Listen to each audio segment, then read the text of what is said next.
महाभारत में युधिष्ठिर जी से सवाल जवाब किया गया। उसमें सबसे दिलचस्प सवाल सत्य क्या है, जिसका उत्तर युधिष्ठिर जी ने दिया, मृत्यु ही परम सत्य है। मृत्यु पर लोग जहां बात नहीं करना चाहते हैं, वहां जापान में एक जगह लोग अपनी मृत्यु का आनंद लेते हैं। पहले से कफन सिलवाना, अपने लिए ताबूत चुनना, जीते हुए भी अपने मरने के बाद उस समय की सेल्फी लेना। भारत में भी कभी बनारस के मणिकर्णिका घाट पर जाकर देखकर आइए, जहां बहुत लोग ये कामना करके आते हैं कि मृत्यु हो तो यहीं हो। अच्छा लगता है सुनकर, लेकिन देखकर और महसूस करके क्या लगता है। सत्य ही मृत्यु है और मृत्यु ही परम सत्य है। बहुत कुछ पाकर या खोकर हमें एक दिन इस सच को स्वीकार करना चाहिए कि मृत्यु एक अटल सत्य है। महाभारत की कहानी सबको पता है कि पितामह भीष्म को इच्छा मृत्यु का वरदान प्राप्त था, वो जब चाहे मृत्यु स्वीकार कर सके। लेकिन क्या वो वरदान था भी अथवा एक अभिश्राप, जिसमें अपने ही पूरे परिवार को एक दूसरे के हाथ मरता हुआ देखकर भी जिंदा रहना?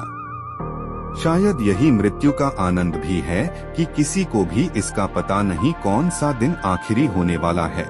जापान ही नहीं, भारत, हमारे देश में भी मृत्यु का अलग महत्व है, जिससे हम तब नहीं डरते थे जब हम लोग ज्यादा ज्ञान रखते थे, या कहें कि जब हमें अपने वेदों और शास्त्रों का ज्ञान होता था। हमारे सभी शास्त्रों और पुराणों में मृत्यु को स्वीकार करने की अपनी अलग वजह और कारण हैं। राम जी का अपने मृत्यु को स्वीकार करना और श्री कृष्ण को अपने श्राप से मुक्ति के लिए मृत्यु को स्वीकार करना, ऋषि दधीची को लोक कल्याण के लिए अपने मृत्यु को स्वीकार करना।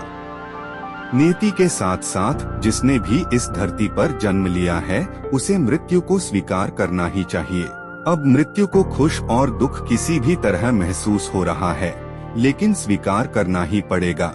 इसलिए मृत्यु को परम सत्य कहा गया है। मृत्यु को पाना भी मुश्किल है, शायद इसीलिए ईश्वर ने जन्म लिया और मृत्यु को अपने हाथ में रखा ही। मनुष्य के जीवन का ये सच है कि वो हर मुश्किल के वक्त को अपना आखिरी पल बनाना चाहता है, लेकिन शायद भूल जाते हैं हम कि मनुष्य जीवन बहुत मुश्किल से हमें मिला है और उसे जीना और अच्छा बनाना ही हमारे हाथ में है।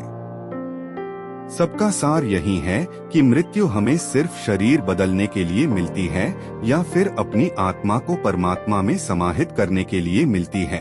और जीवन या मृत्यु का हम कुछ भी नहीं कर सकते हैं, लेकिन जीवन अगर सरल और धर्म पर अडिग होकर चले तो मृत्यु भी आनंददायी लगती है।